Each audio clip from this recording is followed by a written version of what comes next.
Tahu nggak sih selama ini yang bikin rezeki kita ini kurang apa? Ada yang tahu nggak? Ada yang tahu? Sampah di rumah kita tuh masih ada di dalam rumah setelah maghrib. Bu,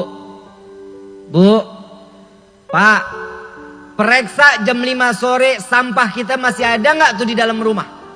Kalau ada sampah di dalam rumah, cepet keluarin.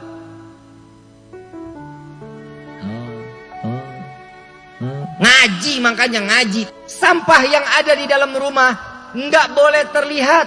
Ingat ya, karena sampah di rumah itu nggak boleh terlihat. Bikin satu, tutup, itu nggak apa-apa. Kalau walaupun itu di dalam rumah, yang penting tertutup. Kalau dia terbuka, cepat keluarin dari rumah.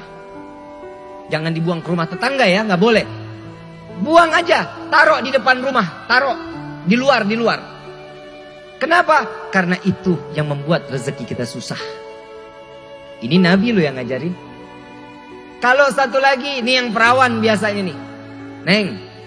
Neng. Oi, kalau nyapu jangan disisain. Habis maghrib nyapu, nggak boleh. Mau siang-siang, mau pagi-pagi nyapu, selesaikan.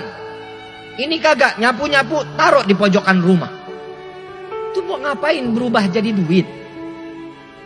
Buang. Jangan dikumpulin. Kenapa? Itu yang bikin rezeki kita kurang lancar. Paham ya? Ini mulai dari sekarang nih. Besok udah harus dirubah kehidupan kita. Paham? Insya Allah. Kan kita mau hidup berkah sama-sama, betul? Mau hidup berkah, mau hidup kaya. Mau berkah, mau kaya. Nggak mau kaya. Lu pelin-pelan lu ah. Mintanya apa? Kaya namun berkah. Tahu nggak sih arti berkah? Arti berkah itu duit di kantong belum habis udah datang lagi. Itu namanya berkah. Jadi minta sama Allah hidup berkah aja udah. Umur berkah, rezeki berkah, suami, istri, anak, semua berkah. Kalau semuanya berkah, ya Allah tenang hidup. Nggak ada tiap hari pusing. Yang terakhir dari saya. Terakhir nggak nih? Terakhir ya. Hadirinul hadirat rahimakumullah. Selepas dari semua yang tadi saya bicarakan tentang ilmu dari Nabi Muhammad SAW, jangan lupa kita selalu bersyukur kepada Allah. Akhir-akhir ini udah banyak yang lupa syukur kepada Allah. Lupa luar biasa. Banyak yang kufur kepada Allah. Ada orang udah disayang luar biasa, dipercaya betul-betul, tapi korupsi. Ada yang begitu? Ada orang yang disayang, didengerin, diterima tampungannya. Ada aja yang nyakitin hati. Hidup kurang syukur. Kalau kita sudah dipercaya, pegang kepercayaan itu.